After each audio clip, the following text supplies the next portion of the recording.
What's up everyone, your average Koreaboo baddie here. That's right, I'm no longer just a weeaboo anymore because I read a manhwa for the first time in my life.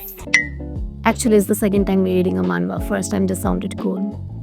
And oh my god, I have been missing out not reading more of it. The first manhwa I ever read was obviously Killing Stalking. It was quite the popular piece back in 2020.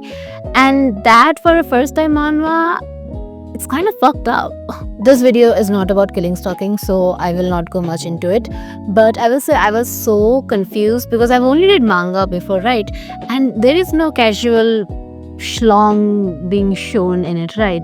It will be too much work censoring nudity while printing, so they generally avoid it, other than obviously in hentai indulgence. But yeah, it was my first time reading a manhwa in the ripe age of 19 and seeing fucking glowing dicks.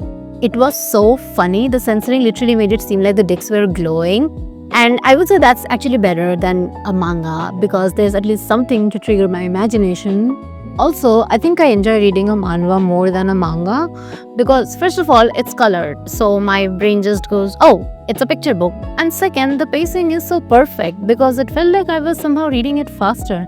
And honestly, I want to read more of Carnby Kim's work. The one I read as of now and would be talking about in this video is called Pigpen, and damn, it was such a good read. If you're a fan of horror, thriller, suspense, constant twists, you need to read this because the entire story was so unpredictable. Okay, I have a lot to say about the manhwa, but first let's talk about what actually happens in Pigpen. The story starts with our protagonist who somehow ended up in an uninhabited island and now has amnesia. The only thing he found after waking up is a mailbox, weird, and his dead cell phone. After walking for hours, he comes across this giant house and suddenly sees this vision of him in a seafood store having a meal when the news is talking about the disappearance of this drug addict boy band member. As he pays for the meal and ready to leave the store, he is stopped by the shopkeeper who very creepily mentions that he has seen him somewhere.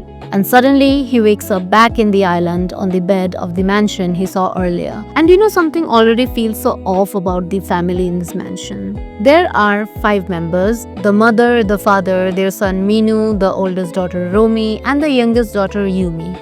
There is also another random guy who lives there whose name is Jin Tae-hee. He's like a house help who mostly helps Minu in the Pigpen and the family if they need anything. Now, wouldn't you believe this guy is the boy band member who went missing, but now he looks like someone in his 40s. Other than these very real people, there is another kid in the island named Gino, and initially it felt like only the protagonist can see him, but later we see even Tae-hee interact with him. Also, apparently the family runs a bread and breakfast, but we never really see any customer.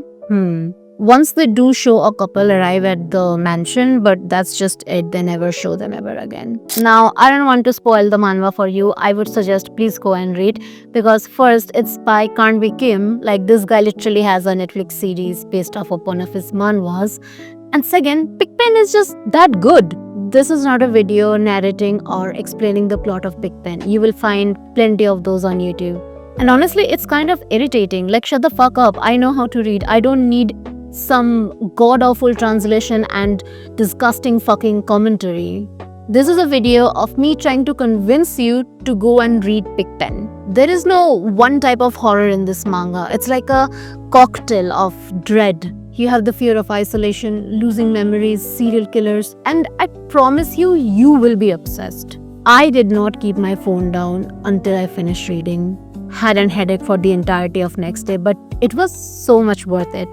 And oh my god, what an ending. I'm not gonna lie, I was a bit annoyed since the ending is like open-ended, but that just adds to the suspense of the manhwa. Everything in the island just feels a little off. Like, it's so vast yet claustrophobic. People act strange, but not too strange. It's the in-between moments, like how they act calm when someone dies but freak out over a missing knife. Did that just rhyme?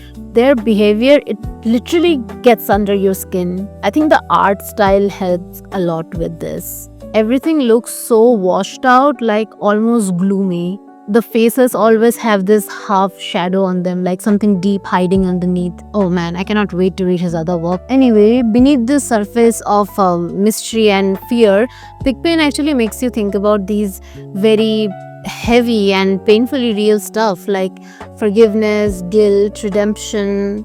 One big theme of this manga is that our biggest fear is not really the world around us, but it's the part of ourselves that we don't want to face.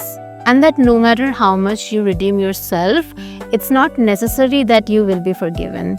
Pigpen constantly asks, can someone truly be forgiven if the harm can never be undone? And forgiveness isn't really always about saying, I forgive you and move on, right?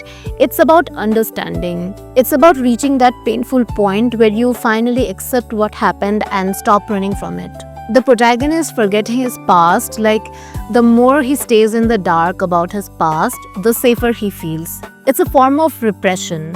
He literally forgets his past because deep down he does not want to remember that. That's how guilt often works. We bury it so deep and try to move on, but it's still shaping the way we act. True redemption can only exist when you stop hiding. When you turn around and look your past in the eye, no matter how much it hurts. And Pigpen shows how people justify their wrongs, I think everyone once had to deal with people they had to cut off from their life because they must have done something so abhorrent that even staying in contact with them is against your morals. And the closer the person was, the more it hurts. If you're someone who loves horror that lingers, Pigpen is very worth reading. By the way, again, the pacing of Pigpen is amazing. Like every chapter ends with something that makes you instantly want to scroll to the next chapter. The slow reveal of everything literally keeps your mind busy. Like you start making your own little theories.